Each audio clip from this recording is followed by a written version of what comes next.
Здравствуйте! Приветствую вас на канале Про Цветок.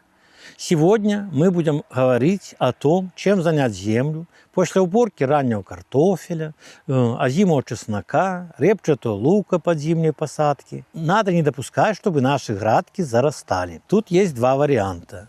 Если ваши земельные площади очень маленькие, скромные, не сильно разгонишься, поэтому после уборки этих культур можно посеять целый ряд овощных культур.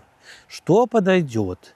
Пекинская капуста, редис, даже в том числе та же ледяная сосулька, которые длинные редиски растут, им надо 40 дней, чтобы вырос урожай. Пойдет также у нас любая многолетняя зелень, тот же шавель. Можно еще укроп посеять, кориандр посеять для зелени, крест-салат, обыкновенные салаты. То есть очень много зеленых культур можно посеять. Из корнеплодных понятно, что это редисы и дайкон, если самые скороспелые сорта. Потому что уже скороспелые и сорта, которые имеют небольшие размеры. Понятно, что за короткий вегетационный период, за 2 месяца, дайконы крупными не вырастут. Но скороспелые сорта еще могут вырасти. Это такой вариант, если у вас малая земельная площадь. Ограниченная земельная площадь, поэтому, конечно, будем использовать для пополнения своего рациона свежей зеленью и свежими корнеплодами. Но тут сразу такой и вопрос, и подсказка. Значит, если у вас лук был прекрасный, не болел, чеснок точно так же вырос хороший, здоровый, значит, вы можете высевать прямо в грядку. Я бы посоветовал вам. Все не стоит на месте, все меняется. Поэтому для профилактики взять, что мы сделаем? Прополим, во-первых, наше освободившееся пространство. Это обязательно, сорняки нам не надо. И добавим, в зависимости от того, что вам больше досаждало, или добавим гранулы баверии или метаризиума, если досаждали болезни, триходерму. Один из этих гранулки. Можно их, конечно, добавлять и все.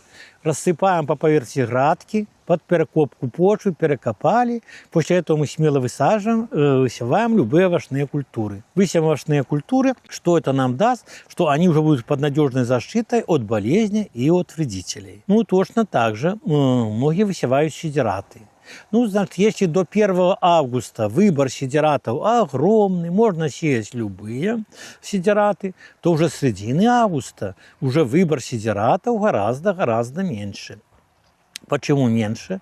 Еще можно сеять любые крестоцветные. Ту же горчицу, рапс можно сеять. Можно люпин посеять.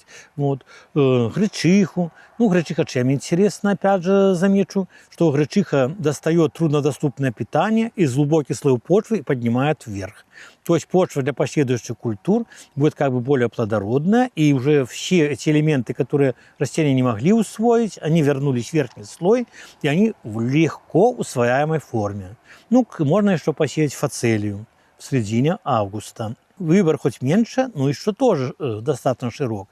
А если уже ваши грядки освободились только в начале сентября, в середине сентября, выбор сидиратов крайне ограничен. Потому что любые сидираты, те же крестоцветные, массы большой уже не образуют. 1,5 месяца – это очень короткий для них период. В этот период хорошую массу и, соответственно, хорошие оздоравливающие свойства для почвы дадут овес, озимая рожь и кормовые бобы. Эта культура хладостойкая, растет быстро и, соответственно, успевает накопить уже хорошую массу. Ради чего, собственно говоря, мы ее и высеваем. Опять же, для того, чтобы ваши грядки на следующем году были в фитосанитарном состоянии здоровыми, опять же, гранулки триходермы и баверия плюс метаризиум. Гранулки по поверхности, под заделку почвы заделали. Все очень-очень будет прекрасно. На следующий год у вас все будет расти прекрасно. Но по сидиратах я замечу один вопрос. Очень многие дачники допускают большую ошибку. Высевают уже горчицу, рапс, редьку, а это родственники и редиса, это родственники и капусты. Поэтому капуста после этих сидиратов болеет килой, редис тоже болеет неудачный, такой получается хилый. Это надо учитывать. Если вы ленитесь, не хотите просто запоминать сидираты, как сеять, значит, будем делать очень просто. Посев сидератов я рекомендую делать неразбросным способом. Почему? Потому что в одном месте может получиться густо, во втором месте пусто. Как бы площадь не закрытая. А родочки. Делаем родочки 6-15 сантиметров и высеваем. Высеваем в один раз, например, гречиху, второй раз высеваем горчицу, третий раз овес. Сеем, высеваем.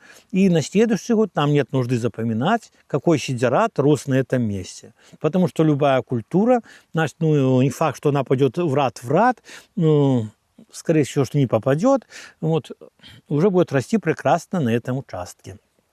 Поэтому сидерация, кроме повышения плодородия почвы, она также будет оздоравливать. Но еще раз напоминаю, что это при внесении правильных биологических препаратов, которые будут делать нашу почву здоровой от вредителей и от болезней. Мы высели сидераты у нас растут. И вот осенью у многих дачников возникает вопрос.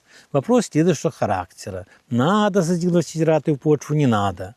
Одни говорят, что достаточно плоскорезом срезать надземную массу, и пусть она лежит, пусть укрывает почву. Это, конечно, хорошо. Но я уже со своего опыта замечу. Высевая не один год сидераты, и если оставляешь на поверхности, от этой накопленной массы остается всего лишь где-то 10% органического вещества. А для того, чтобы органического вещества было больше, особенно это актуально для глинистых почв, я советую все сидераты заделывать в почву, пускай на небольшую глубину, 10-15 сантиметров, но скосить, измельчить лопатой как можно и заделать на небольшую глубину почву. Запас органического вещества в почве становится гораздо больше, чем при поверхностном внесении. Это раз. И во-вторых, увеличивается плодородный слой. Потому что у нас есть корневые остатки, они уже увеличили корнеобитаемый слой. И добавок масса верхней части почвы делает более плодородный наш участок, на котором мы высевали сидераты. Так что внимательно отнеситесь. А выбор за вами. Решать, сеять сидераты с заделкой или выращивать их без заделки в почву. А купить препараты, а также различные сидераты и биопрепараты для оздоравливания почвы можно в наших магазинах «Процветок». Также вы там получите консультацию по этим культурам.